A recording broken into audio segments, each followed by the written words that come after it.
Ash is seen in heaven once. Tim tells Detective Pikachu to run during the arena battle, but he is unable to. This is because there's no running from a trainer battle. The theme song is not the same as the TV show, but it contains all the same words. What a weird way to say that it's a cover. A Charizard never turns its fiery breath on a weaker opponent. However, a Charizard given R is a different story. What is never stated on screen. It is only implied that whereas Delia is Ash's mother and Molly's mother figure, then that would make Ash Molly's brother figure. Yeah, that's how it works. That's the emotional core of the movie. Lucy's zany behavior makes a lot more sense when you realize she's functionally a particularly eccentric NPC in a Pokémon game. The Pokémon partners of a few characters match their owners in some way. Deoxys's speed form does not appear in this movie, and if we go down, we'll see— oh, spoiler!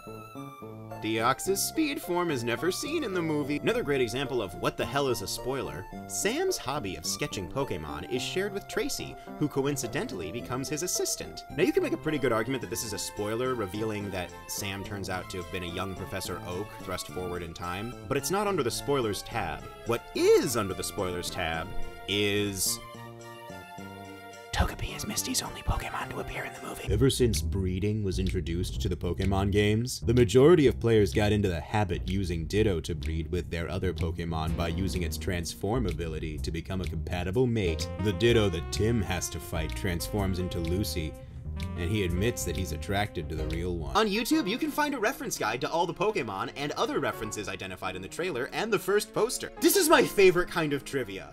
Hey! Go on YouTube and you can find some actual trivia. The signage in Rhyme City is based on those found around Tokyo. For the film, they were given a Pokémon twist. Keep your eyes peeled for all of the hidden Pokémon references. Yes! Yes! Watch the movie and find some trivia. I'm not gonna tell you what it is. This film is considered a reboot of a few early episodes of Pokémon 1997, especially the very first episode. Consider, it just is that thing. Spoilers! The character of Coco is based on Mowgli from the Jungle Book and Tarzan from Tarzan movie. Togepi is Misty's only Pokemon to appear in the movie. CNM stands for Clifford News Media and is owned by Howard Clifford. That's just part of the movie. Detective Pikachu is frustrated and lonely that Pokemon Speak doesn't let him communicate with humans properly. A major point is that he and Tim need each other's help because humans and Pokemon speak different languages the other can't understand, but these two together can.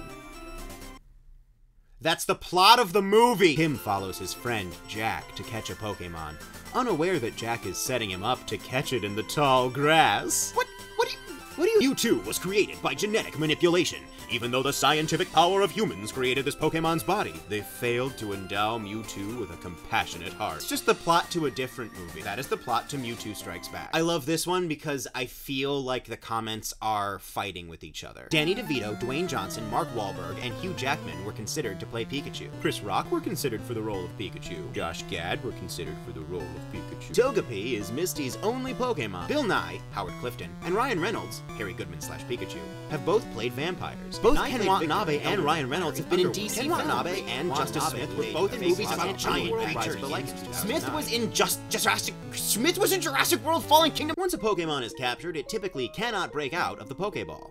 However, some Pokemon may resist and break out when a Pokemon trainer is trying to catch them.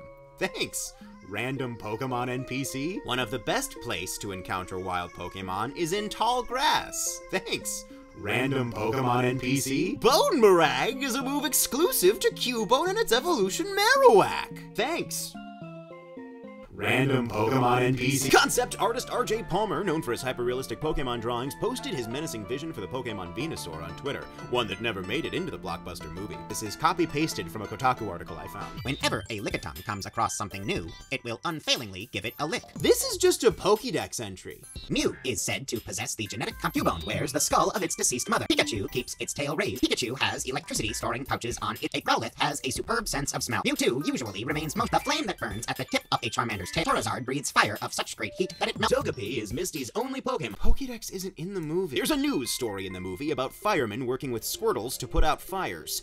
In the Pokemon anime, Ash's Squirtle and the Squirtle Squad also worked with firemen to put out fires on at least 3 different occasions, including the episode where it was put on a bus. This just never happens. They never put Squirtle on a bus. I know it's weird to make a whole thing out of this, but no. I did the research here. The Squirtle Squad makes 6 appearances over the course of the anime, and I watched all of them.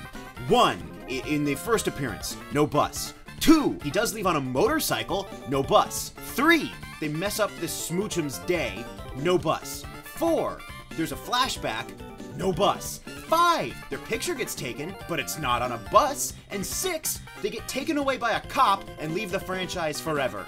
No bus! Mewtwo is captured by drones that torture him with electricity and prevent him from moving, like the ones in Pokémon Mewtwo Return. Apom are the first Pokémon to cause problems for Tim and Detective Pikachu, just like in the video game. Why are these two together? When Tim and Pikachu meet Howard Clifford, and Eevee is evolving into a Flareon. This not only foreshadows Howard's obsession with artificial evolution, Eevee require a Firestone to change into Flareon, but also his status as well-intentioned extremist, as the Electric-type Jolteon would imply friendship, and the Water-type Vaporeon would imply weakness, but Flareon conveys he's on a different path than Tim and Pikachu while not directly opposing them.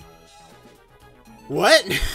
Eevee would require a Firestone to change. Okay, his obsession with artificial evolution. I'm not 100% sure how how is a Firestone? Okay, first of all, how is a Firestone artificial evolution? A lot of Pokemon use a Firestone. That's not that weird. I think Mega Evolution is supposed to be artificial, but I'm pretty sure Firestones are just like a thing that exists in the world. Now you got me doing it! In the trailers, Ash is seen flying over Alamos Town on a Pidgeot. This scene was never in the movie itself. Another scene shown in the trailers is Ash encountering a seemingly evil/darker version of himself, but this scene was also never shown. I have watched the trailer for this movie numerous times to see what the hell this guy was talking about, and I do not know. Neither of these two scenes are in the trailer. There's this. To the land of their very night. But that's not Ash. That's Darkrai. See how it looks like Darkrai? You know it's not Ash because it doesn't look like him. And then also this flying over Alamos Town on a Pidgeot.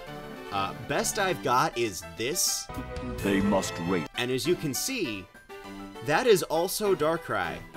Darkrai is everyone. Victini, as a Pokemon, was created specifically for this film. This is the first time in the history of the franchise this has been the case. Previously, any Pokemon stars in films were created first, and ideas for the films came afterwards. This is just wrong. This is just wrong.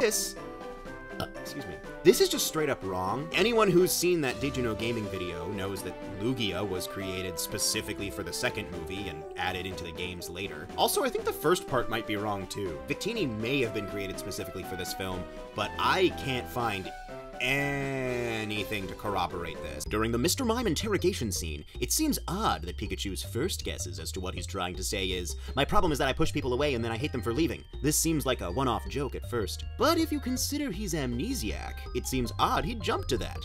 By the end of the movie, we learn that Pikachu is Harry, meaning he was subconsciously talking about himself. The one he pushed away was Tim, and they never really reconnected. This isn't trivia, that's just like analysis of a scene. There's an in-universe explanation for the limited number of different Pokemon in the story. How often in the games will you see an area that has more than a dozen or so different types of Pokemon running about? Rhyme City having about 60 different types is actually fairly population dense, and since there are few players in the most people only have 1 or 2 Pokemon in their partner level compared to the other small world, and access to wild PC system. It actually makes sense for only about 60 of over 800 Pokemon featured in film characters. In the games, it takes Did you just like leave a fight from a different website and take your argument to the IMDb trivia section? The movie appears to avoid most of the pitfalls associated with movies based on video games. This is probably due to the fact that the specific game it is based on is a visual novel/adventure game, which is one of the easiest genres to adapt to a movie because those genres already use a lot of movie tropes. The main reason why this isn't done so often is due to the fact that the specific genres are very niche compared to other game genres like platformers, fighting games, RPGs, and shooters. This just isn't trivia. This This is an observation, I suppose. What happened to the Gyarados? Oh, sorry. What happened to the Gyarados on the loose at the Fight Club? It was never shown being recaptured, and given its power and tendency to go on a rampage, things may not end well. Though in a small comfort, it is on land where it's likely not very mobile. Gyarados is a dual water flying type. The police arrived right as Tim and Pikachu were washed out, so they likely picked it up. Then again, the chances the cops were prepared for an R-crazed Gyarados are slim given that they favor fire types like Growlithe. Guys. Cinema Sins isn't going to go to the prom with you.